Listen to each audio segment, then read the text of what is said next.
ভারত পাকিস্তান যুদ্ধ প্রসঙ্গ। পাকিস্তানের বিভিন্ন স্থানে ক্ষেপণাস্ত্র হামলা চালিয়েছে ভারত। ভারতীয় গণমাধ্যম এনডিটিভির দাবি, এ হামলায় ৭০ জন নিহত হয়েছে। যদিও ভারতের হামলায় ২৬ বেসামরিক নাগরিক নিহতের খবর জানিয়েছে পাকিস্তানের সামরিক বাহিনী জনসংযোগ বিভাগ ISPR। অন্যদিকে পাকিস্তানের পাল্টা হামলায় নিহত হয়েছে ১০ ভারতীয়। এদিকে এই ঘটনায় নিন্দা ও উদ্বেগ জানিয়েছে যুক্তরাষ্ট্রের প্রেসিডেন্ট ডোনাল্ড ট্রাম্প এবং জাতিসংঘের মহাসচিব অ্যান্টনিও গুতেরেস। উভয় দেশের কাছ থেকে সর্বোচ্চ মাত্রার সংযত আচরণের আহ্বান জানিয়েছেন তিনি। ইমতিয়াজ আহমেদের রিপোর্ট।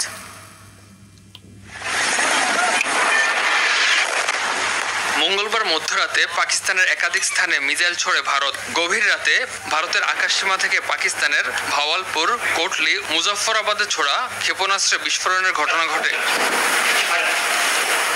পাকিস্তানের সামরিক বাহিনীর জনসংযোগ বিভাগ ISPR এর তরফে রাতের আধারের হামলাকে কাপুরুষোচিত ও উস্কানিমূলক বলে উল্লেখ করা হয়েছে।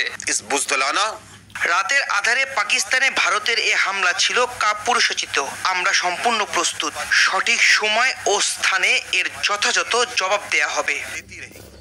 জবাবে তাৎক্ষণিকভাবে নয়াদিল্লির বিরুদ্ধে পাল্টা হামলা চালায় ইসলামাবাদ। এতে ভারতের ৫টি যুদ্ধবিমান ভূপাতিত করার দাবি জানিয়েছে দেশটি। এছাড়া কয়েকজন ভারতীয় সেনাকে যুদ্ধবন্দী হিসেবে আটকের কথাও জানায় পাকিস্তানের প্রতিরক্ষামন্ত্রী খাজা আসিফ। ভারতকে বিশ্বাসঘাতক আখ্যা দিয়ে পাকিস্তানের প্রধানমন্ত্রী শেহবাজ শরীফ জানান, পাকিস্তানে চালানো এই ঘৃণ্য আগ্রাসনমূলক পদক্ষেপের কারণে ভারতকে কোনো ধরনের ছাড় দেওয়া হবে না।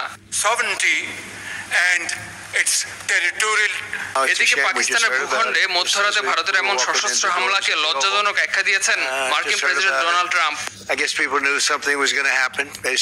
এটা লজ্জাজনক। আমরা এইমাত্র এই ঘটনা সম্পর্কে শুনেছি। উভয় পক্ষই বহু বছর ধরে লড়াই করে আসছে। তবে আমার আশা এটি খুব দ্রুত শেষ হবে।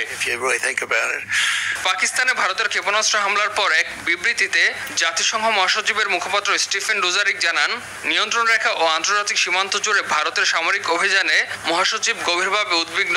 উভয় দেশকে সর্বোচ্চ সামরিক সংযম দেখানোর আহ্বান জানিয়েছেন মহাসচিব অ্যান্টনিও গুতেরেস।